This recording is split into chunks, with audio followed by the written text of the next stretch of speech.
Et si Batman affrontait Captain America? Dans l'univers des super-héros, certaines confrontations font fantasmer les fans depuis des décennies. Et parmi elles, un duel semble tout droit sorti d'un rêve ou d'un cauchemar de fans.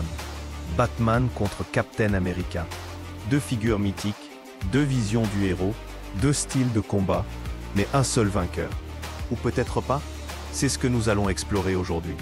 D'un côté, Bruce Wayne, alias Batman, le chevalier noir de Gotham. Orphelin traumatisé par la perte de ses parents, il a transformé sa douleur en une arme. Maître en arts martiaux, stratège hors pair, expert en criminologie et surtout, préparé à absolument tout. Sa plus grande force, sa capacité à analyser, anticiper, prévoir. Face à n'importe quel adversaire, il prend le temps de comprendre ses failles, d'élaborer un plan précis, et il frappe là où ça fait mal. Ajoutez à cela une panoplie de gadgets high-tech, une Batmobile suréquipée et une armure toujours plus perfectionnée. Et vous obtenez un héros capable de tenir tête aux pires menaces, même sans super pouvoir. En face, Steve Rogers, Captain America, le super soldat par excellence. Grâce au sérum qui coule dans ses veines, il dispose d'une force, d'une agilité, d'une rapidité et d'une endurance qui dépassent largement celle du commun des mortels. Son bouclier, en vibranium, est à la fois une arme offensive et un outil de défense redoutable. Mais ce qui le rend vraiment spécial, ce n'est pas seulement sa puissance, c'est son cœur, son intégrité, son sens du devoir, sa loyauté envers ses compagnons et ses idéaux. Captain America, c'est le héros, qui n'abandonne jamais, même quand tout semble perdu. Mais alors, que se passerait-il si ces deux titans venaient à s'affronter? Imaginons la scène. Une nuit froide et brumeuse à Gotham. Les ruelles sont sombres, silencieuses, mais pleines de pièges. Batman connaît chaque recoin de la ville.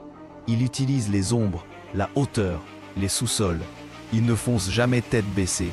Il étudie, il attend le bon moment. Son objectif, épuiser son adversaire, semer le doute, désorienter. Il ne cherche pas un affrontement frontal, mais un contrôle total du terrain.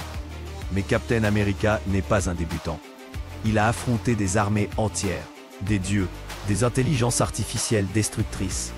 Il sait s'adapter, improviser, et il apprend vite. Même dans un environnement inconnu, il reste calme. Avec son bouclier, il part les attaques, il encaisse, il riposte avec précision. Il ne recule jamais, porté par une foi inébranlable dans sa mission. Le combat serait intense, probablement long. Mais surtout, il ne serait pas qu'un affrontement physique. Ce serait un choc de valeurs.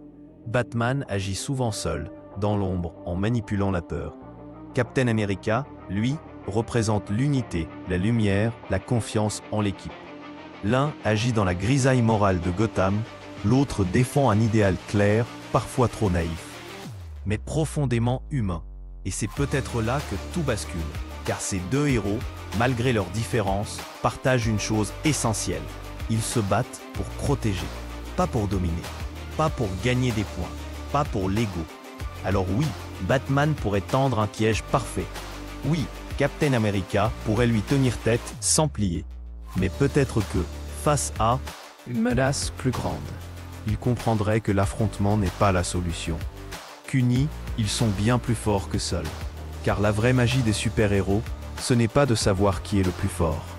C'est de voir comment, malgré leurs failles, leurs différences, leurs douleurs, ils choisissent de se battre pour quelque chose de plus grand qu'eux. Et vous, qu'en pensez-vous? Batman ou Captain America? Ou les deux, ensemble, face au mal? Dites-le moi en commentaire. Abonnez-vous si ce genre de combat légendaire vous passionne et surtout, continuez à rêver.